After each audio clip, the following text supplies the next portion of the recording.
Fijn dat je er allemaal weer ziet bij het knippertje van Franske, die is weer.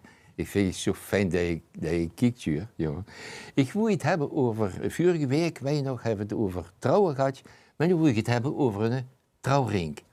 En een trouwring, ja, die zit ik vast in de vinger, maar als je ooier werd, dan gaat het gemakkelijk los. En vroeger voor het wel eens, als je erpelen ging grapen voor koot, dan verloor je die. En dik nog 100 jaar vonden ze dat terug op een akker. En dan stond dat in de gezet. En dan moest je dat terugbrengen door de politie. Misschien kostte ze, hoe dat van woorden, eigenaar, kostte ze dan van vingen. Daar heb ik wat op gemaakt. Dun trouwring. Hij had een trouwring gevonden en niet aangegeven.